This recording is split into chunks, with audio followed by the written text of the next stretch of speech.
what are your top 3 tools that you think people need? Maybe it's tools or strategies when they're getting started. If this is their first business and they're looking to get to 6 figures as fast as possible, what should they be doing? Let's go through the tools that you have. So first thing they need to know is they need to use their SWAN strength to reach their Bs. Okay. SWAN is SWON. And this is how you can promote your business for free. Because if you can't get people to pay you without paying money, you can't get them to pay you with paying money, right? Paid advertising is fuel on a fire. If you don't have a fire burning already, you're just making a smelly, gassy, wet mess. Just what happens. Or it takes a lot of money and a lot of time and a lot of experts. And if you have that, cool. Pour a lot of fuel and eventually someone will come light a spark. Very cool. And so using your SWAN strength, every entrepreneur I've ever worked with, okay, of hundreds directly and thousands through classes, trainings, has at least one of these 4 as a primary and usually at least another 1 as a secondary. SWAN is speaking, writing, one-on-one, and networking. So if you just want to get started and get out the door before your logo and website, okay? You want to make a logo, you want to make a website, you want to do your social media, go ahead, have fun. It's fine, okay? And even before that, you can start earning money to pay for your logo and your website by using one of your core strengths to get in front of your Bs, where you guys be at, okay? Body, eyes, and ears of your audience. So if you're a speaker, a big tent personality, I love speaking. Here I am talking. Yeah, be a guest on podcasts, talk on social media, talk at events, give speeches. That's how I launched my business the first time, second, third, and fourth. I'm on the 4th iteration of this business journey even. Launched it when I lived in Jerusalem 14 years ago, launched it again when I moved to Los Angeles, relaunched it again when I had my 5th kid and I was out of work for 6 months and came back to like ground zero pretty much. And then again in the last year after my divorce. So each time you get to lean on your strength. If you're a writer, write. It's that simple. Now, I don't mean write a blog. It is not 1998. No one's going to find your blog in the middle of nowhere. They're just not. Write for something that already has an audience. Write for Medium, write for niche publications, write for other authors, write for other email lists, write for something that's going to get in front of your people. You've got to you're using your strength to get in front of your Bs. Where are your people? Don't just write in a vacuum and be like, they're going to find it. If you don't have a plan of how they're going to find it, they're not. So write. I'm going to skip O for a second. N is networking. If you're a networker, network. I met a woman at an event that I was at where was I? Denver, at a conference. And she was telling me about her real estate business and how, oh, Estie, you do marketing. That's amazing. Yeah, I'm doing this whole marketing thing and it's really going terrible. And she's doing this whole Facebook groupie thing and she hates it. I was like, okay, what were you doing before that? She's like, oh, I was just networking. So why did you stop? She's like, well, because everyone said I had to get on Facebook. I said, but was networking work? She's like, oh, yeah, I love networking. So then why? She's like, well, everyone said. Well, everyone said. Famous last words, right? Well, everyone said. Don't do what everyone said. Do the thing you're really good at. You don't have to change it. And LinkedIn I love LinkedIn, right? We have a LinkedIn Influencer Summit that I co-founded. We're in our 5th year on that. I have LinkedIn training. LinkedIn is a place for networkers. You want to network? Go to LinkedIn. Facebook's not for networkers. Facebook is for friends. It's a whole different vibe. So lean on your strength. Now, I meet a lot of people who are like, okay, Estie, I'm not a speaker, not a writer. I'm not really a networker. I don't like to work a room. I don't like to meet a bunch of strangers. I don't like to get on stages. I don't like to show my face on social. I don't love writing. What do I do? Well, you're a one-on-one. What?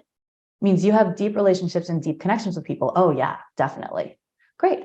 Reach out to them, not with it. I've seen people mess this up so many ways. Not with the like, hey, I'm doing business now. Do you know someone who can hire me? Like, not like that. Right. Okay. Reach out to have a deep conversation with them. What you're up to. Hey, can we sit down and talk about life for a little while? Can we go out to lunch, dinner, come over, and then talk to them just about what's up, right? And see if there's some way that they can support you, see how you can support them and what they're doing. Explore that deep connection you have. And I will tell you, every single time I have someone who's a primary O, these are people who struggle the most with marketing, I find. Every time they're always in the beginning like, but Estie, I don't have anyone. I'm like, yes, you do. Just think. Every single time they find someone. 3 stories just, okay, one's from like last year. One of the guys in my program is like, no, no, I don't have anything. I don't have anything. He's like, oh, wait, a friend of mine has like a few 100,000 followers on Instagram, and he keeps telling me he would promote me, but I need to build my own Instagram, don't I? Why? Right. But why, if you're friends with a few 100,000 followers who loves you and trusts you and thinks you're awesome and has offered to help you, you're just like, no. That was one. Another one was a woman who had and all my examples are real, but I've blurred the details. If you think you know who I'm talking about, you don't. A woman who had a therapy product that she was selling on Amazon, trying to get into the school system. And she's like, I don't have anyone, I don't have anyone, I don't have anyone. I was like, okay, just think, who's in your network? Who would want to hear more about what you're up to, what you're doing, who could explore this with you? She's like, oh, I have a relative who works for the Board of Ed who keeps offering me to present my product to the Board of Ed. Is that what you mean, Estie? Mm-hmm. That's exactly what I mean. Well, people get those blocks in their head. I hear it all the time too. It is one of the craziest things to work around. So, all right, I like that framework because that's easy. Like one of those, there's somewhere there that people can find stuff. What are tips 2 and 3? With 2 and 3. So we've got just a few minutes left. Tip number 2, I'll give you to do a 5-step plan to go from attention to money. And I'll just outline it.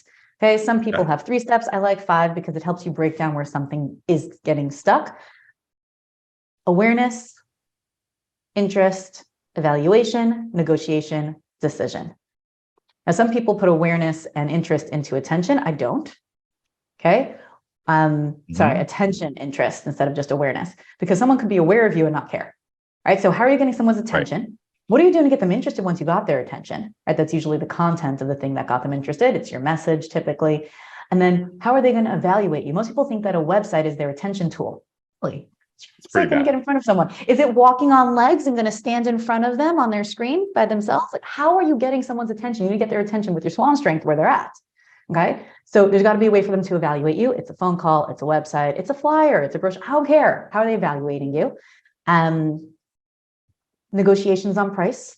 And then decision is when all of it matches, and timing and everything. And decision also includes follow-up because the sale is made typically 5 to 7 touch points or 15 to 25 exposures.